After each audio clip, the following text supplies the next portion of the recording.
Up next is we have the news highlight from G20 in Indonesia.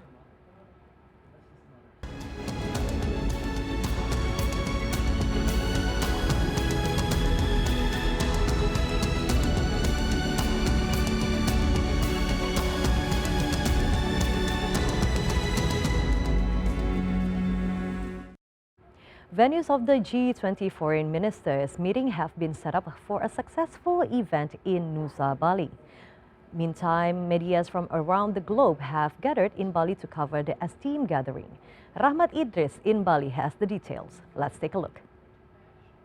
Well, a number of preparations continues to take place here in Nusa Bali, Indonesia, ahead of the opening ceremony of the Foreign Ministers Meeting scheduled to take place tomorrow morning local time here in Bali, Indonesia. And this is one of the most anticipated meetings for the Indonesia's presidency of the G20, as it is a notable meeting of the foreign ministers in the Sherpa track of the G20s in Indonesia's presidency.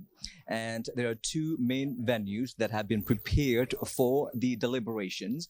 The meeting itself of the foreign ministers will take place just nearby where we're reporting at the moment at the Mulia Resort and Villa, where the main meeting, where all the foreign ministers that have been confirmed to attend in person will be seated and deliberate and discuss. And this is one of the most anticipated things, as we have the confirmations of both Russia and the Western allies to be at the table, and we'll see how the dynamics will roll out. In the meantime, here at the second venue at the Hilton Hotel is where the media conference will take place on the second half of the day of the meeting that is scheduled for tomorrow afternoon. And this is also the center for the media, where up to this point there are 50 media organizations taking place and are being stationed here at the Hilton Hotel doing full coverage of the meeting.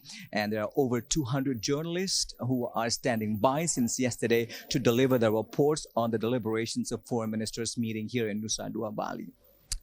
And in the meantime, as far as we can see around the main venue of Mulia Hotel and Resorts, the security system is, lack of a better word, is extremely tight. We see some vehicles armored vehicles even being stationed all across the premise to ensure maximum security. And the regional police department of Bali province has reported that almost 1,000 police personnel have been stationed in different strategic spots across Bali, as the security systems are organized since the arrival of these foreign ministers at the airport of Ngurah Rai, that is an international airport of Bali, all the way to the hotels and the venue of the meeting at the Mulia Resorts and Villa.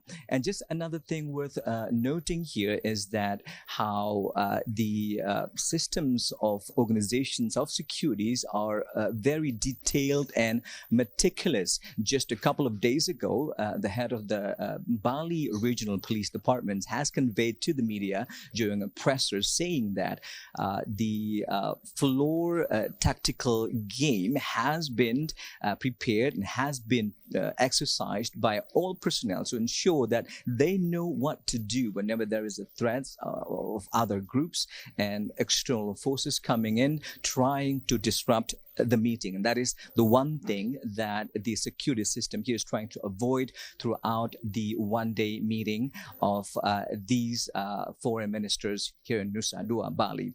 And we can also report to you that the synergy of the system is highly essential, considering the forces are coming not only from the Indonesian armed forces but also from the police forces combined to ensure maximum security and a smooth flow to the entire deliberations of Foreign Ministers Meeting here in Nusa Bali, Indonesia. And as far as we can tell you, up to this morning, we have spotted the arrival of Secretary of State of the United States, Antony Blinken, who is scheduled to attend a number of bilateral meetings prior to the Foreign Ministers meeting tomorrow. It has been reported that Antony Blinken will have a separate bilateral meeting with Wang Yi, the Foreign Ministers of China, which actually triggers a question, because China, as far as we're concerned, is one of the biggest biggest supporters of Russia at the moment. And we have also had the confirmations based on the information from the Minister of Foreign Affairs of the Republic of Indonesia, Retno Marsudi, citing that the confirmation has come from Russia that Minister of Foreign Affairs of Russia, Sergei Lavrov, will also be attending the meeting in person. And that is one dynamic we are looking forward to seeing for ourselves tomorrow as the meeting will roll out. And that concludes the report for this time from Nusa Dua Bali. We'll have more for you, including the live coverage of the opening ceremony tomorrow from Nusa Dua Bali here on TVI World. Rahmat Idris, TVI World.